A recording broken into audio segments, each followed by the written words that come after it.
자, 10.8절은 호의 길이와 곡률입니다. 곡률. 호의 길이 이렇게 이야기해도 되고 곡선의 길이 이렇게 해도 됩니다. 곡선의 길이. 그래서 여기에 합성 요소를 몇 가지를 적어보면 일단 호길이 공식을 알아야 됩니다. 호길이 공식. 호길이 공식을 유도하는 과정은 사실은 해도 되는데요. 안 해도 되고요. 1학년 때 했던 것 같기도 하고 안 했던 것 같기도 하고 만약 안 했으면 해석하게도 할 수 있습니다. 예, 그거는 뭐 나중에 기회가 닿으면 하겠고요. 다음에 호의 길이 공식이 있으면 호길이 함수라는 걸 정의할 수 있습니다. 호길이 함수라는 걸 정의할 수 있습니다. 곡선의 길이 함수. 그 다음에 세 번째, 곡률 정의를 해야 됩니다. 곡률을 정의해야 됩니다. 곡률을 정의해야 되는데요. 곡률을 정의하고 나면 이 곡률 정의로 곡선의 곡률을 계산할 수 있습니다. 그 다음에 네 번째, 다섯 번째가 있는데요. 여기는 안 할 겁니다. 여러분들이 해야 될 필요성이 없는 게 이게 3학년 2학기 때 가면 미기원에서 곡률의 기하학적인 의미와 다양한 예제들을 많이 배우게 됩니다. 한 학기 내내. 그래서 이 부분은 스킵하고 그때도 저한테 배울 테니까 그때 배우시면 될 것 같습니다. 자, 일단은 호길이 공식이라는 걸 한번 소개하겠습니다. 곡선이 이렇게 있잖아요. 반말하는 곡선이 AB에서 R3 벡터로 가는 벡터 함수가 있다고 쳐보죠. 얘는 당연히 미분 가능한 함수고요. 얘의 곡선의 길이, 호길이 공식은 뭐냐? 곡선의 길이 R은 A에서 B까지 감마 프라임 T의 크기의 DT를 하면 됩니다. 그러면 얘를 조금 더 자세히 적으면 A에서 B까지 루트 F 프라임 T의 제곱 더하기 G 프라임 T의 제곱 더하기 H 프라임 T의 제곱 미분을 해서 제곱해서 DT. 자, RT를 미분하면 단위 접선 벡터였죠. 그죠? 얘의 크기 하니까 루트 씌워서 미분한 거를 제곱해서 더한 거의 공식이죠. 그러면 얘가 곡선의 길이, 움직인 거리가 나옵니다. 움직인 거리.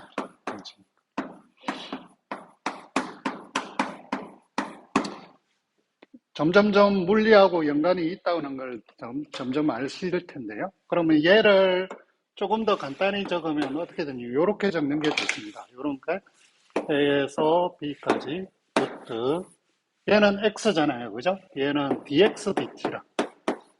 X를 T에 관해서 미분한 거에 제곱. Y를 T에 관해서 미분한 거에 제곱. 여기 Z를 T에 관해서 미분한 거에 제곱. dt가 되는 거죠. 그래서 이렇게 되고요. 그 다음에 호의 길이 함수라는 거에 대해서 정의를 할 텐데, 호의 길이 함수라는 건 어떻게 정의하느냐면, 호의 길이 함수는 이렇게 정의합니다. 호길이 함수는 요게 곡선의 길이잖아요. 그죠? 그래서 이렇게 정의해요. ST라는 걸 정의합니다. 호길이 함수라는 게. 그래서 A에서 요건 A0라고 임의의 점을 하나 설정하면 됩니다. 자기가 편한 점을 설정하면 됩니다. 0 또는 1을 설정해도 되고요. 편하게 설정해서 여기 T까지 정의하는 거죠. 책에 있는 거하고 최소한 비슷하게. 그래서 R을 미분하는데 여기 T를 썼으니까 여기다 T를 쓸 수가 없잖아요. 그죠? 변수를 다른 걸 씁니다. 그래서 얘를 U로 쓰고 얘의 크기 DU인 거죠. 됐습니까? 그럼 얘를 다시 적어보면 A에서 T까지 루트 F 프라임 U의 제곱 G 프라임 U의 제곱 더하기 H 프라임 U의 제곱에 DU 이렇게 적히는 거죠. 얘를 호길이 함수라고 합니다. 호길이 함수. 그러면 얘는 A에서 T까지 움직일 동안 곡선이 움직인 거리죠. 그죠? 네, 기하학적으로 A에서 T까지 얘가 변수처럼 작용하는 거죠. 그러니까 변수가 되니까 얘를 미분할 수 있습니다. 네, 적분 가능하면 미분할 수 있죠. 예, 정적분의 기본 정리. 그럼 얘를 미분해 보겠습니다. ds dt를 미분하면 어떻게 되죠? 얘는 다 없어지고 감마 프라임 t, 얘를 t를 여기다 집어넣으면 되잖아요. 얘 크기가 되는 거죠. 그렇죠. 그래서 얘를 적으면 똑같이 f 프라임 t의 제곱, g 프라임 t의 제곱, h 프라임 t의 제곱 이렇게 되죠, 그죠? 그렇죠? 근데 요거 대신 요걸 적어놓고 생각하면 요걸 적어볼까요?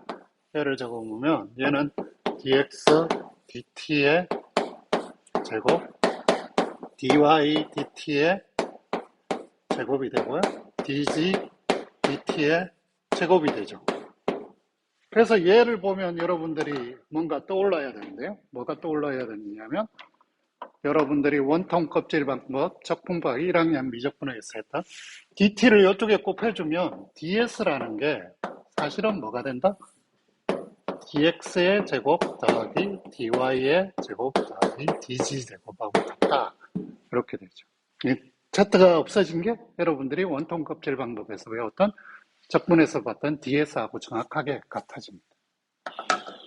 자, 그러면 이제 곡률을 정의해야 되는데요. 곡률은 어떻게 정의하느냐? 곡률, 곡선의 곡률,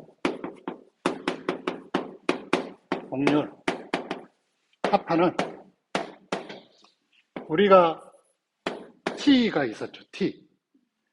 t가 있었는데 t는 어떻게 되냐면 단위 접선 벡터였죠. 단위 접선 벡터 dt가 있는데 얘를 어디 s 변수로 미분하는 겁니다.